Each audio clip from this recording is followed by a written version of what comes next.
Alright, so now we're going to start with our first video lesson, and that is kind of a good overview about what is calculus and kind of what are we going to get ourselves into this year in AP Calculus. So what we're basically going to do is kind of talk a little bit about what calculus is, kind of the difference between what you've done so far in your mathematics classes, which is basically your Algebra 1, Algebra 2, Geometry, and Pre-Calculus, versus what we're going to be doing this year.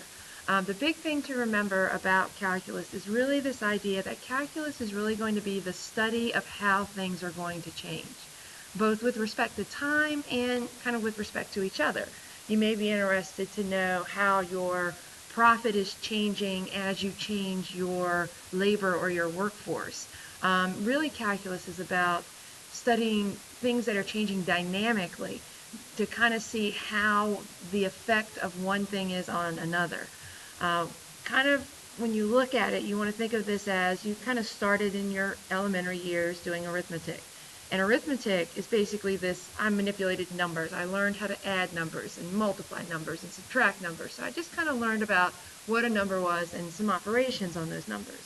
Then you came along in your kind of middle school and early high school career, and you started doing the algebra. And when I say algebra, I'm including Algebra 1, Algebra 2, Geometry, and Pre-Calculus, because that was really all algebra or algebraic topics. And in that's where you started to look for patterns between numbers. You had formulas that related one thing to another. You had things that if you would know one or two variables, you could substitute and find a third. You could create a way of looking at the functions that you were dealing with, either by solving formulas, numerically looking at the points in the table of values and how those numbers were related. We could look at a graph and see how visually how these numbers were related to each other. And then verbally we could do a lot of description and characteristics and things like that. And so that was the algebra, and everything you've kind of done up until this point in your high school career has been the algebraic part of that. Now, with this, and we call this kind of a static computation because pretty much as long as you have enough information, you can basically plug and chug. You can plug a number in, find another number. You can look at the graph. You can transform the graph. They're all things that are very concrete steps that you're going to do. Now, what we're going to do different this year when we take a look at calculus, now we're looking for patterns between equations instead of just between numbers.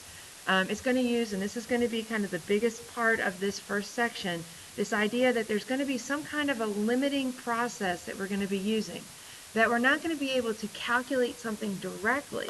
And so we kind of have to come about it in a kind of a convoluted fashion in that we are going to take a limit. We're going to examine what happens as small little things change to help us figure out what might be happening at a certain given instant. We can answer these questions about how the equation is growing or shrinking, this idea of how fast is it changing at a given instant, and that's going to be different than what you might have done in pre-calculus, which is calculating how fast it is on average. Now we want to know how fast is it at any given instant. How is my money growing at this instant in time? Is it getting bigger or smaller? How fast is it getting bigger? We also might want to look at how things are accumulating over time, and I kind of work backwards. If I know how fast I'm changing at an instant, I'd like to know what my accumulation of a quantity is over time. I might want to know when this quantity reaches its highest and its lowest point, which is a kind of a field of optimization, where we'd like to know when I have the maximum profit, or I have the largest area, or I have the smallest cost. These are all important kind of real-world applications that we're going to be looking at. We also want to look at things that are changing, and we like to know how they're changing with respect to each other as well as with respect to time. So how your population changes over time. What's the effect of maybe a predator-prey situation where you have one population changing and that will affect and cause another population to change. And we want to kind of look at how those are changing with respect to each other, and that's kind of this idea of what we call related rates, which is another big application that we're going to be looking at here in calculus. So the idea here is that algebra and calculus are kind of hand in hand. They go together, and the idea is that we're going to use the calculus to find new equations, new relationships, new answers to questions that we're interested in, but we're going to have to use algebra to solve them. And so really the hardest part of calculus is that you need to be proficient in your algebra skills, your pre-calculus, your geometry, your algebra 2, because those are the building blocks. The calculus extends those concepts, and you will use those concepts as we do the limiting process and become more into examining these dynamic changing situations. All right, so we're going to look at first example, just kind of getting into the tip of the iceberg of what's going to be happening in calculus. This idea that what if I know one equation, like I know the circumference of a circle. I can find that, I know it's 2 pi r. But I did not know, which of course we do know what it is, but suppose we did not know a formula for the area. So we're back in the ancient times and we're trying to figure out how much area there is in a circle. And so what they did, or what they would look at, is this idea that we can take this disk, which is a solid filled in circle, and we can kind of, instead of looking at it as a circle, break it into smaller pieces. We're going to make it like a set of Russian dolls that nest together, that we have these concentric circles, and if I were to add up all the concentric circles, and there would be another one inside of here, and then another one inside of there, until you pretty much have kind of a circle that has no width, no radius, which would be the point. So we would keep going and we kind of add all those up, that those areas of each ring added up is going to equal the area of the circle. So that's the idea. So we're going to break our circle into these small little rings. And then when we do that, now what we're also going to do is, because maybe we know that we can calculate area of a rectangle, so what we're going to do is we're going to take our ring. So if I have a ring coming around, I'm going to cut it and kind of slice it, and we're kind of going to play with this idea that I can bend my ring any way I want to, and I'm going to start straightening it out until I can straighten it out into basically a long skinny little rectangle, okay, where the width of the rectangle right here is going to be the width of the ring, and then the length of this rectangle is going to be the circumference that you're looking at, okay? So we have a certain width, and then we have this circumference, which is going to be this outside edge. And you might kind of argue with me a little bit about, I would need to know, of course, the radius to this outside edge in order to figure out the circumference, but that's fine. We're going to assume that we're going to be able to find that. And the final inner ring, of course, is just a point, and so it has a radius of 0 and no circumference. It's kind of, we're going to work our way from the biggest radius to the smallest radius. Now, what we're also going to do, and this is this idea, is now once I cut them up, so I kind of slice them all, straighten them out, and then I'm going to arrange them in ascending order from smallest circumference to the biggest circumference. So I'm going to have a circumference of 0 down here, and I'm going to work my way up until I get to the biggest circumference, which of course would equate to the actual circumference of the circle that we were looking at. And each of these values down here, notice on the x-axis I'm putting the radius, because basically each of these concentric circles, the radius is going to be whatever it is, and it'll give us the circumference of that. So the height of each of these little rectangles is going to be 2 pi times whatever radius you have. Where when I get to this end, the actual height of the last one is going to be the full radius that we were given in the circle. And so we kind of have this little jaggedy looking triangular shape right here. So I can kind of think of this as kind of an approximation of a triangle. We kind of have a little bit area that's kind of missing here and that. But what we're going to do, and that area that's missing is really because of the width of the triangle. So what we're going to do is we're going to let the jagged triangle become smoother. We're going to take thinner rings. We're going to have more rings, and we're just going to make them teeny tiny little thin rings. This is where we're going to say that we're applying this limiting process. And this limiting process, we're going to let the ring width approach 0. We can't really let it equal 0, but we're going to let it get really, really close to 0. And the idea is that we want to visualize is that when we do that, the jaggedness will start to go away, and we end up turning these sets of concentric rings into essentially a triangle, which we do know the area formula for. And then the combined area of the rings would equal the area of this triangle, which is 1/2 base times height. And then that would mean that should be the same as the area of the circle, because it's the combined area of those concentric rings. And then what is that? 1/2. Your base is the r, because that would be the maximum that we would go across. Your radius would go from 0 to the max r on the circle. And then your height is going to be the height of the tallest little rectangle, which is going to be the circumference of the circle, 2 pi r, which simplifies to pi r squared, which is what we already knew was the area of the circle. And so the idea is, the key idea, what calculus does for us, is that we're going to split something into smaller parts.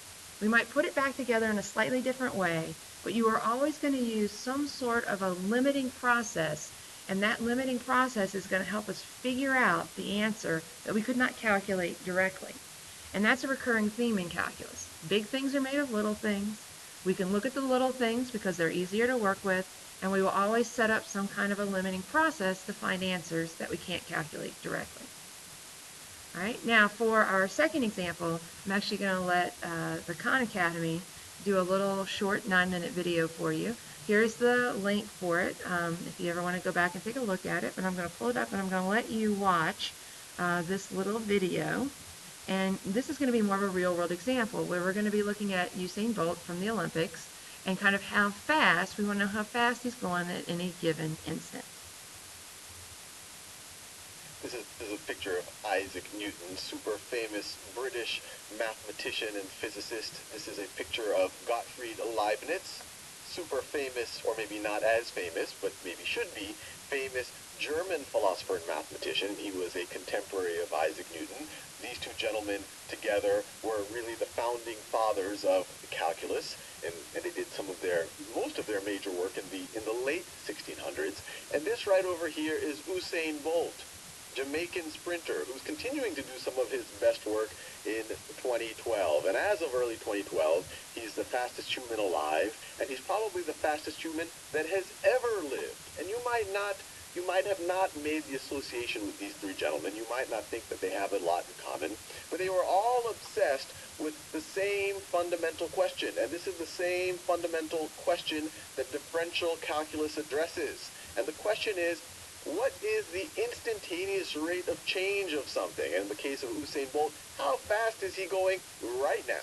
Not just what his average speed was for the last second or his average speed over the next 10 seconds. How fast is he going right now? And so this is what differential calculus is all about. Instantaneous rates of change. Differential calculus. It's all, and Newton's actual original term for differential calculus was the method of fluxions, which actually sounds a little bit fancier. But it's all about what's happening in this instant. And to think about why that is not a super easy problem to address with traditional algebra, let's draw a little graph here. So on this axis, I'll have distance. So and I'll say y is equal to distance. I could have said d is equal to distance, but we'll see, especially later on in calculus, d is reserved for something else. We'll say y is equal to distance. And in this axis, we'll say time. And I could say t is equal to time, but I'll just say x is equal to time. X is equal to time. And so if we were to plot Usain Bolt's distance as a function of time, well, at time 0, he hasn't gone anywhere. He is right over there. And we know that this gentleman is capable of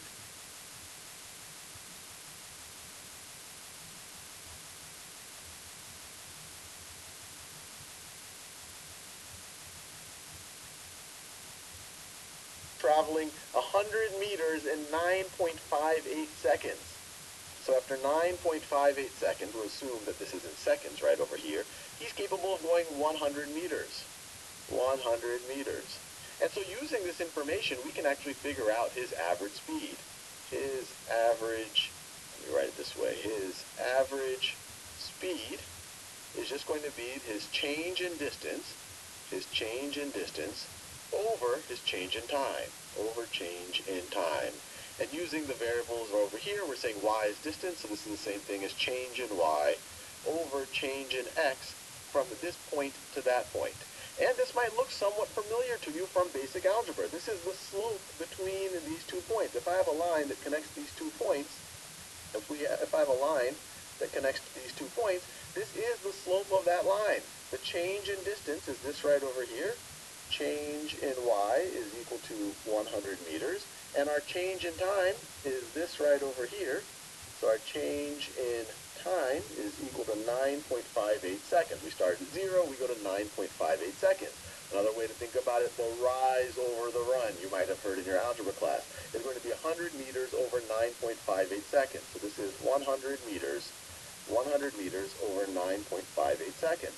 And the slope is essentially just the rate of change, or you could view it as the average rate of change between these 2 points. And you'll see if you even just follow the units, it gives you units of speed here. It would be velocity if we also specified the direction. And we can figure out what that is. Let me get a calculator out. Let me get the calculator on the screen. So we're going 100 meters in 9.58 seconds. 9.58 seconds. So it's 10.4, I'll just write 10.4, I'll round to 10.4. So it's approximately 10.4, and then the units are meters per second. Meters per second. And that is his average speed. And what we're going to see in a second is the average speed, how average speed is different than instantaneous speed, how it's different than what the speed he might be going at any given moment. And just to have a concept of how fast this is, let me get the calculator back. This is in meters per second. If you want to know how many meters he's going in an hour, well, there's 3,600 hours in a 3,600 seconds in an hour, so he'll be able to go this many meters 3,600 times. So that's how many meters he can, if you were able to somehow keep up that speed in an hour. This is how fast he's going meters per hour.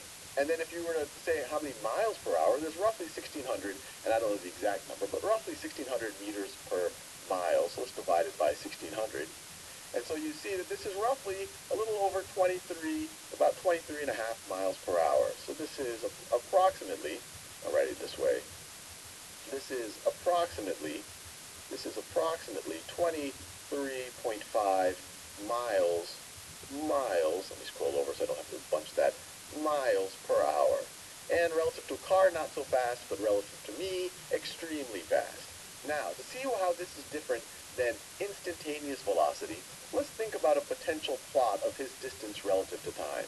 He's not going to just go this speed immediately. He's not just going to go, as soon as the gun fires, he's not just going to go 23.5 miles per hour all the way. He's going to have to accelerate.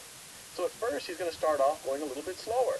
So his slope is going to be a little bit lower than the average slope. He's going to go a little bit slower, then he's going to start accelerating. And so his speed, and you'll see the slope here, is getting steeper and steeper and steeper. And then maybe near the end, he starts tiring off a little bit. And so his distance plotted against time might be a curve that looks something like this. And what we calculated here is just the average slope across this change in time. But we can see at any given moment, the slope is actually different. In the beginning, he has a slower rate of change of distance. Then over here, then he accelerates over here. It seems like his rate of change of distance, which would be roughly, or you could view it as the slope of the tangent line at that point, it looks higher than his average. And then he starts to slow down again. When you all average it out, it goes to 23.5 miles per hour. And I looked it up. Usain Bolt's instantaneous velocity, his peak instantaneous velocity, is actually closer to 30 miles per hour. So the slope over here might be 23 whatever miles per hour, but the instantaneous, his fastest point in this 9.58 seconds is closer to 30 miles per hour. But you see, it's not a trivial thing to do. You could say, okay, let me try to approximate the slope right over here. And you could do that by saying, okay, well, what is the change in y over the change of x right around this? So you could say, well, let me take some change of x. Let me take some change of x and figure out what the change of y is around it, or as we go past that. So you get that, but that would just be an approximation because you see that the slope of this curve is constantly changing. So what you want to do is see what happens as your change of x gets smaller and smaller and smaller. As your change of x gets smaller and smaller and smaller, you're going to get a better and better approximation. Your change of y is going to get smaller and smaller and smaller. So what you want to do, and we're going to go into depth into all of this and study it more rigorously, is you want to take the limit as delta x approaches 0, of your change in y over your change in x. And when you do that, you are going to approach that instantaneous rate of change. You could view it as the instantaneous slope at that point in the curve, or the slope of the tangent line at that point in the curve. Or if we use calculus terminology, we would view that as the derivative. So the instantaneous slope is the derivative. And the notation we use for the derivative is dy over dx, and that's why I reserved the letter y. And then you say, well, how does this relate to the word differential? Well, the word differential is relating, it's this dy is a differential, dx is a differential. And one way to conceptualize it, this is an infinitely small change in y over an infinitely small change in x. And by getting super small changes in y over change in x, you're able to get your instantaneous slope, or in the case of this example, the instantaneous speed of Usain Bolt right at that moment. And notice, you can't just put a 0 here. If you just put change in x is 0, you're going to get something that's undefined. You can't divide by 0, so we take the limit as it approaches 0, and we'll define that more rigorously in the next few videos. All right, so what you see there is this idea that in using calculus versus pre-calculus. In pre-calculus, we can calculate an average speed. That's nothing more than a slope, a change in y over a change in x. It's a static thing. I have 2 points.